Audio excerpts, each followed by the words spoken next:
आप सबने अपनी अपनी प्रेरणा के लिए कविता सुनाई, तो मैंने भी अपनी प्रेरणा के लिए एक कविता लिखी है, वो सुनाना चाहता हूँ।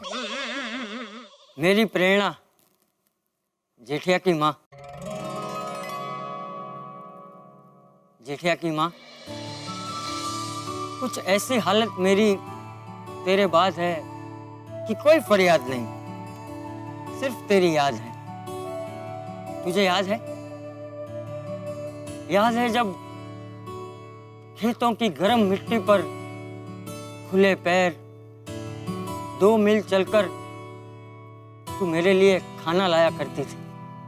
तेरी बनाई सूखी रोटी में असली सुख था, जिसकी वजह से मैं आज भी सुखी हूं। उसमें तेरे हाथों की खुशबू थी। वो रोटी तो आज नहीं है, लेकिन वो खुशबू आज भी है। बस तुझसे ही मेरी जिंदगी आबाद है। कोई फरियाद नहीं, सिर्फ तेरी याद। तुझे याद है कैसे तू पूरा दिन गुनगुनाया करती थी, खुशियों के गीत गाया करती थी, मेरे पूरे दिन की थकान मिटाया करती थी, मेरा मजाक उड़ा के मुझे चिढ़ाया करती थी, मैं रूठ जाऊं तो मुझे मनाया भी करती थी। तेरी आवाज आज भी मेरे कानों में गूंजा करती है। जेठिया की माँ, तूने मेरी पत्नी बनकर मुझे बेशुमार प्यार किया। माँ बनकर मुझे डांटा, मेरी दोस्त बनकर मेरी हर मुश्किल में कंधे से कंधा मिलाकर मेरा साथ दिया। मेरा हंसना, रोना, खाना, पीना, जीवन जीना, मुश्किलों से लड़ना, सब तेरे साथ ही तो था।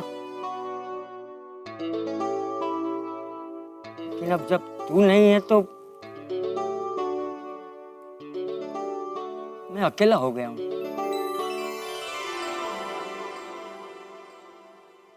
जेठिया की माँ, अभी अकेलापन सहा नहीं जाता। सिर्फ तेरी यादों के सहारे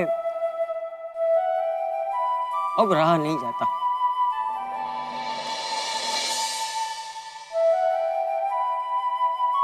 जेठिया, टप्पू, बेटी जैसी बहू ने मेरे सूनेपन को आनंद से भर दिया है, अपने घर को सपनों का घर किया है, मुझे सुख ही सुख दिया है। लेकिन फिर भी कभी कभी मुझे ये ख्याल आता है कि काश जेठिया की माँ, इस सुख को बांटने के लिए तू मेरे साथ होती, मेरे पास होती।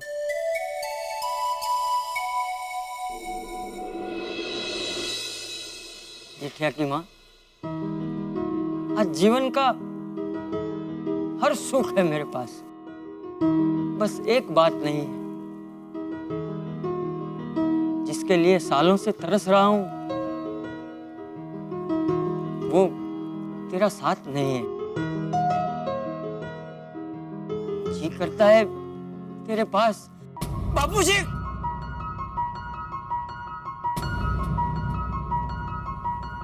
हाँ,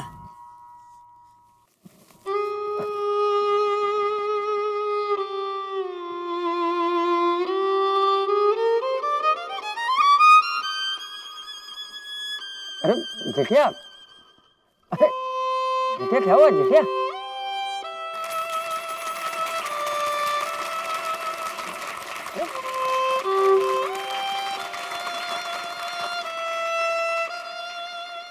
ऐसा मत बोलिए, तुझसे मिलने। अरे नहीं। मित्रों, इस वक्त आप लोग भी और मैं भी चंपक चाचा की इस कविता को सुनने के बाद बड़े भावुक हैं। स्वाभाविक भी है। जीवन के इस मोड़ पे, इस उम्र में साथी की स्मृतियां और उन स्मृतियों को संजोए हुए चंपक चाचा। निश्चित तौर पे चंपक चाचा ये सिर्फ कविता नहीं थी, ये एक दर्पण था। मेरे पास आपकी कविताओं का विश्लेषण करने के लिए भाषा भी है, थोड़ा बहुत ज्ञान भी है, विचार भी है, लेकिन मैं भाषा का विश्लेषण कर सकता हूं, मैं कविताओं के विन्यास का विश्लेषण कर सकता हूं, मैं रचना कर्म का विश्लेषण कर सकता हूं, लेकिन भावनाओं का विश्लेषण कोई नहीं कर सकता।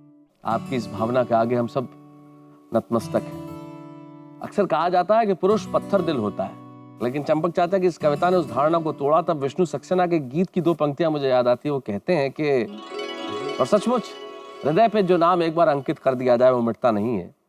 इसका उदाहरण चंपक चाचा ने दिया। माफ करना चंपक चाचा जी, लेकिन आपकी कविता को सुनकर मुझे महसूस हुआ कि आपके यौवन के दिनों में, जब आप हमारी उम्र के रहे होंगे, जेठालाल की माता जी, आपकी धर्मपत्नी, हम सबकी आदरणीय चाची जी, जब तपती हुई गर्म मिट्टी में चल के 2 मील चल के आपके लिए खाना लेके आती थी, और उनकी एक मुस्कान से आप अपने सारे दर्द भूल जाते थे, गम भूल जाते थे। तब मुझे लगता है कि भाव आपके मन में वही रहा होगा जो मुनव्वर राणा के एक शेर में है कि हम इस तरह तेरे चेहरे के दीदार में खो जाते हैं जैसे बच्चे भरे बाजार में खो जाते हैं। हम खो गए आपके शब्दों में, आपकी कविताओं में, आपके विचारों में। और इस कविता के लिए हमारे पास न विश्लेषण है, न कोई टिप्पणी है, बस हम सबकी तालियां।